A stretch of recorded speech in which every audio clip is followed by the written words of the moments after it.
Hello friends, welcome back to my YouTube channel. Video start ಮಾಡೋಕ್ಕಿಂತ ಮುಂಚೆ ಯಾರ್ಯಾರು ನನ್ನ ಚಾನಲ್ಗೆ ಸಬ್ಸ್ಕ್ರೈಬ್ ಆಗಿಲ್ಲ ಹೋಗಿ ಸಬ್ಸ್ಕ್ರೈಬ್ ಆಗಿ ಬೆಲ್ ಐಕಾನ್ ಕ್ಲಿಕ್ ಮಾಡಿರಿ. ಇವತ್ತು ಡೆಲಿಷಿಯಸ್ ಕಾಜು ಮಸಾಲ ಹೆಂಗೆ ಮಾಡೋದಂತ ನೋಡೋಣ. ಅದಕ್ಕೆ ಬೇಕಾಗಿರೋ ಇಂಗ್ರೀಡಿಯೆಂಟ್ಸ್, ಫಸ್ಟು ನಾವು 100 ಗ್ರಾಮ್ ಕಾಜು ಅಂದರೆ ಗೋಡಂಬಿಯನ್ನು ತಗೊಳ್ಳೋಣ.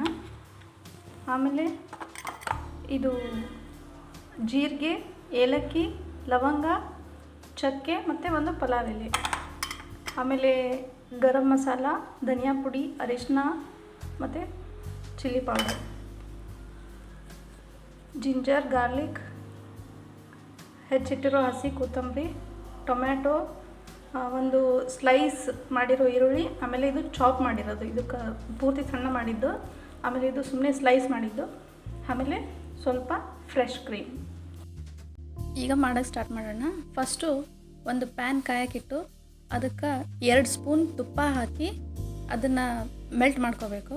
ಅದಾದಮೇಲೆ ನಾವೇನು 100 ಗ್ರಾಮ್ ಕಾಜು ತೊಗೊಂಡಿದ್ವಿ ಅದರೊಳಗೆ ಅರ್ಧ ನಮ್ಗೆ ಎಷ್ಟು ಬೇಕೋ ಅಷ್ಟು ಹಾಕಿ ಅದನ್ನು ನಾವು ನೀಟಾಗಿ ಹುರ್ಕೋಬೇಕು. ಸ್ವಲ್ಪ ಗೋಲ್ಡನ್ ಬ್ರೌನ್ ಕಲರ್ ಬರೋವರೆಗೂ ಹುರಿಬೇಕು.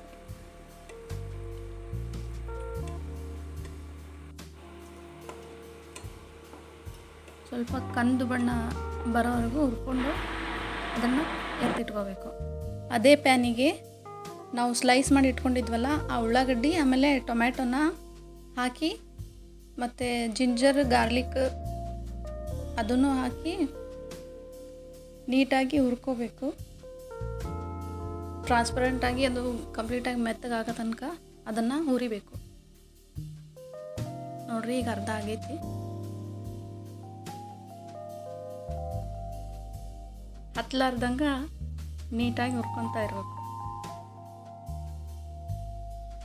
ಇದು ಕರಗಿದ ಮೇಲೆ ಇದನ್ನು ಮಿಕ್ಸಿ ಜಾರಿಗೆ ಹಾಕಿ ಇದನ್ನು ಗ್ರೈಂಡ್ ಮಾಡ್ಕೋಬೇಕು.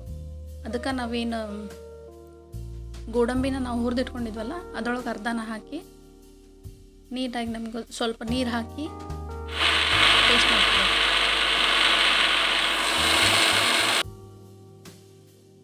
ಅದಾದಮೇಲೆ ಇನ್ನೊಂದು ಕಡೆ ಇಟ್ಟು ಅದಕ್ಕೆ ನಮ್ಗೆ ಆಯಿಲ್ ಬೇಕಂದ್ರೆ ಆಯಿಲ್ ಹಾಕ್ಬೋದು, ಇಲ್ಲ ಘೀ, ಬಟರ್ ಬೇಕಂದ್ರೆ ಹಾಕ್ಕೋಬೋದು.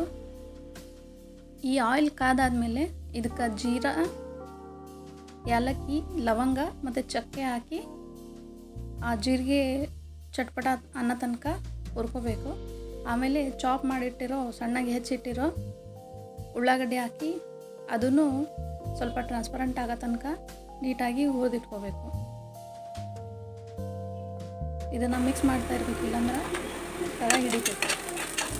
ಆಮೇಲೆ 1-2 ನಮಗೆ ಬೇಕಂದ್ರೆ ಖಾರ ಜಾಸ್ತಿ ಬೇಕಂದ್ರೆ ಮೆಣಸಿನ್ಕಾಯಿ ಹಾಕಿ ಅದಕ್ಕೆ ನಾವು ಪೇಸ್ಟ್ ಮಾಡಿ ಇಟ್ಕೊಂಡಿರೋದನ್ನು ಹಾಕಿ ನೀಟಾಗಿ ಫ್ರೈ ಮಾಡ್ಕೋಬೇಕು. ಇದನ್ನು ನಾವು ಕೈ ಬಿಟ್ಟರೆ ಇದು ತಳ ಹಿಡಿದು ಬಿಡುತ್ತೆ. ಮಿಕ್ಸ್ ಮಾಡ್ತಾ ಇರ್ಬೇಕು ಹಾಗೆ. ಆಮೇಲೆ ಇದಕ್ಕೆ ಉಪ್ಪು, ಖಾರ, ಅರಿಶಿನ ಮತ್ತು ಧನಿಯಾ ಪುಡಿ, ಗರಂ ಮಸಾಲ ಪೌಡರ್ ಹಾಕಿ ನೀಟಾಗಿ ಮಿಕ್ಸ್ ಮಾಡ್ಕೋಬೇಕು.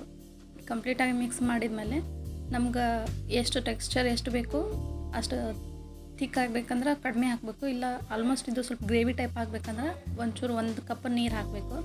ನೀರು ಹಾಕಿ ಇದು ನೀಟಾಗಿ ಫ್ರೈ ಆದಮೇಲೆ ಕಾಜು ಹಾಕಿ ಮಿಕ್ಸ್ ಮಾಡಬೇಕು.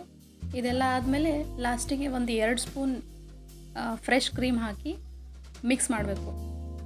ಅದಾದಮೇಲೆ ನಮ್ಮ ಕಡೆ ಇದ್ರೆ ಕಸೂರಿ ಮೆಥಿ ಹಾಕಬೇಕು. ಇದು ಒಳ್ಳೆ ಫ್ಲೇವರ್ ಕೊಡುತ್ತಾ. ಕಸೂರಿ ಮೆಥಿ ಮತ್ತು ಹೆಚ್ಚಿಟ್ಟಿರೋ ಕೊತ್ತಂಬರಿನ ಹಾಕಿ ಮಿಕ್ಸ್ ಮಾಡಿ ಸರ್ವ್ ಮಾಡ್ಕೊಂಡ್ರೆ ಇದು ಭಾಳ ಟೇಸ್ಟಿಯಾಗಿರುತ್ತೆ.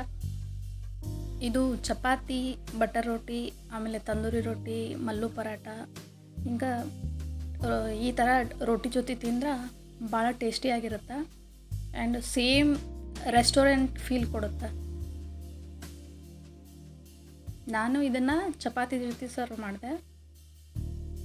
ಒಂದೊಂದು ಬೈಟ್ ತಿನ್ಬೇಕಾದ್ರೂ ರೆಸ್ಟೋರೆಂಟ್ ಫೀಲ್ ಕೊಡ್ತಾ ಇತ್ತು.